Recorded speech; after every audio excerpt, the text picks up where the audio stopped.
Bonjour tout le monde. Alors, notre séance d'aujourd'hui va être sur les cahiers de la Luciole CM2, c'est-à-dire niveau 5e année primaire. Donc, la matière, c'est les sciences. Bien. Alors, la leçon, ou bien la science, c'est préparation au bilan. Première question. A. Complète les phrases. Le nord, le sud, l'ouest et l'est sont les quatre. Alors, comment on les appelle? On les appelle les points cardinaux. Ce sont des points cardinaux. Alors, je vais vous écrire après. Une boussole nous indique le nord.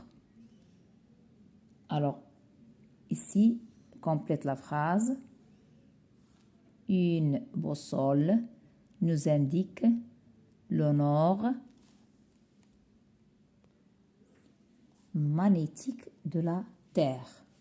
Donc, une boussole nous indique le nord magnétique de la Terre. La question B. Écrit sous chaque boussole la direction représentée par la flèche verte. Alors, on regarde très bien la flèche ici verte. Bien. Alors, la direction, toujours, on regarde à partir, si vous voulez, dans ce sens, à partir de la flèche rouge, et on va dans ce sens comme ça. Donc, la flèche, on regarde très bien que la flèche entre sud et ouest.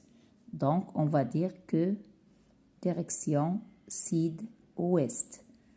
Par exemple, ici, toujours on va de ce sens, on tourne dans ce sens. Donc, la flèche est entre nord et ouest. Donc, on va dire que c'est le nord-ouest. Et ici, on regarde très bien qu'il est en sud directement. Donc, c'est le sud. Deuxièmement,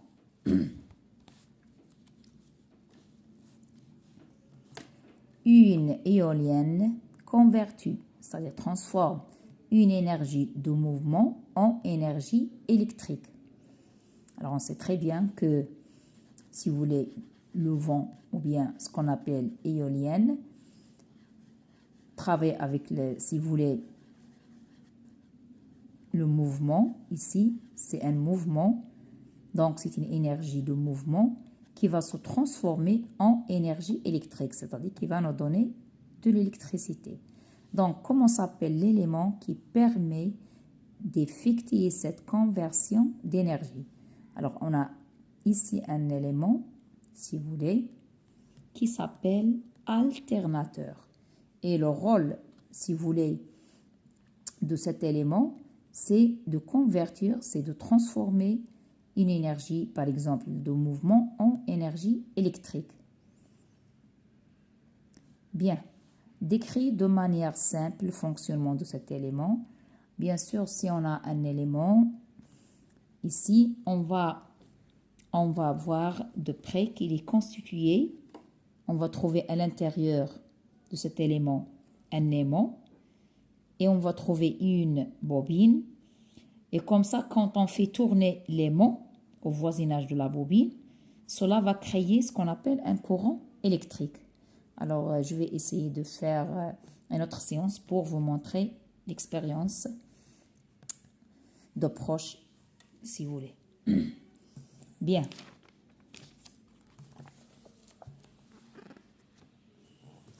Pour l'exercice 3, écrit pour chaque système la forme d'énergie à l'entrée et la forme d'énergie à la sortie, puis complète la phrase. Alors, le premier cas, on a un radiateur électrique, comme vous le voyez. Donc, forme d'énergie à l'entrée, c'est une énergie qui est électrique. Et quand il va sortir, il y a de la chaleur. Donc, on va dire que c'est énergie, si vous voulez, thermique. À la sortie, c'est thermique. Et à l'entrée, c'était électrique, énergie électrique. Ici, on a lampe à manivelle. Donc, forme d'énergie à l'entrée, on va faire tourner. Donc, c'est une énergie de mouvement. Et à la sortie, on va voir la lumière, c'est-à-dire énergie lumineuse. Ici, on est frottement de main, donc c'est une énergie de mouvement. Donc, c'est une énergie de mouvement.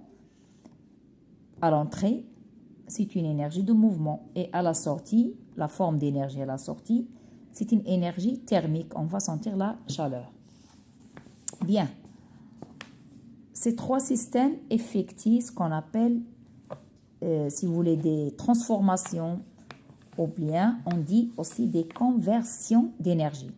C'est convertir, le fait de convertir, si vous voulez, une énergie électrique en thermique, ou bien de mouvement en lumière, ou bien de mouvement en énergie thermique. Voilà, ce sont des conversions. Bien, quatrième exercice. Lina a fabriqué un pendule, comme vous le voyez ici, s'appelle pendule. La ficelle, voilà la ficelle, a une longueur de 40 cm et elle a accroché au bout une masse de 50, voilà, une masse de 50 grammes. Nomme les deux forces qui s'appliquent sur la pendule. Donc ici, on a la force de gravité, c'est-à-dire le poids, et on a la tension de la file qui est de bas vers le haut et le poids de haut vers le bas. Lina a mesuré la durée de 10 oscillations, c'est-à-dire de mouvements comme ça, et a trouvé 30 secondes. Donc, pendant 10 oscillations, la durée, c'était 30 secondes. Elle aimerait que la durée d'oscillation de son pendule soit plus longue, c'est-à-dire plus de 13 secondes. Que doit-elle faire pour cela?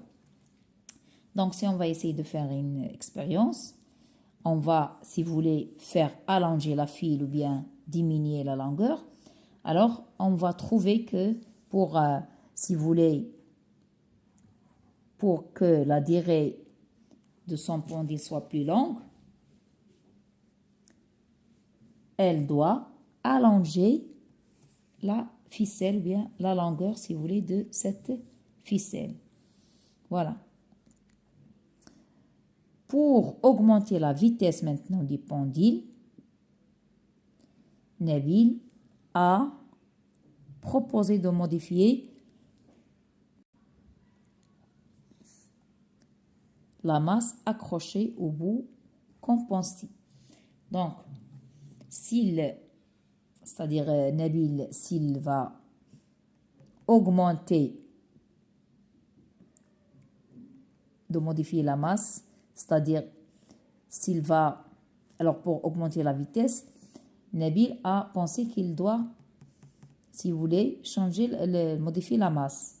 Donc, on voit très bien que la masse n'a pas de relation avec, si vous voulez, la vitesse.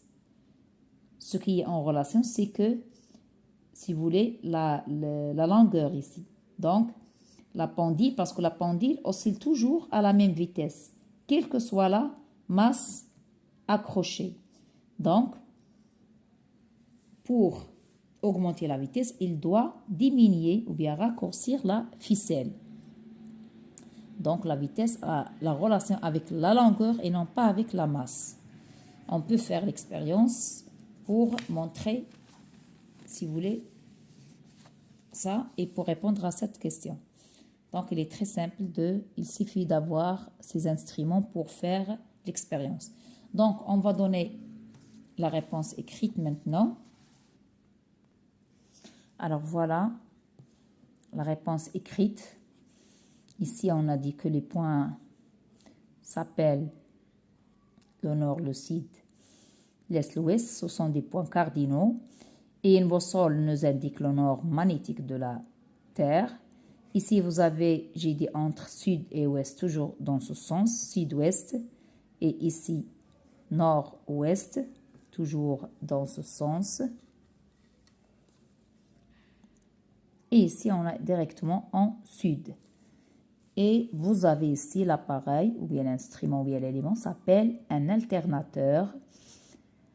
Et pour la description, on peut dire que dans un alternateur, il y a un aimant et une bobine. Quand on fait tourner l'aimant au voisinage de la bobine, cela crée un courant électrique.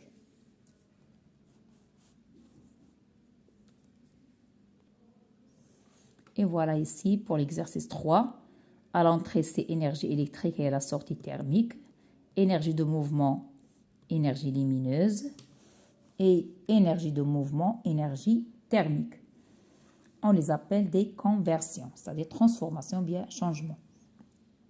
Et voilà les deux forces, on a dit que c'est le poids c'est-à-dire la force de gravité, bien la pesanteur. Et ici, on a la tension, si vous voulez, de la file. Et voilà ici, elle doit allonger la longueur de la ficelle. Parce qu'il aimait que la durée de son pendule soit plus longue. Plus longue, donc elle doit allonger. Augmenter, si vous voulez, la longueur. Et ici, pour augmenter la vitesse, donc Nabil a pensé de modifier la masse, mais c'est faux, car on pense qu'il y est... alors, je pense qu'il a tort, c'est-à-dire ce n'est pas juste, car la pendule oscille toujours à la même vitesse, quelle que soit la masse accrochée. Donc, il doit donc raccourcir la ficelle, c'est-à-dire diminuer la longueur de la ficelle.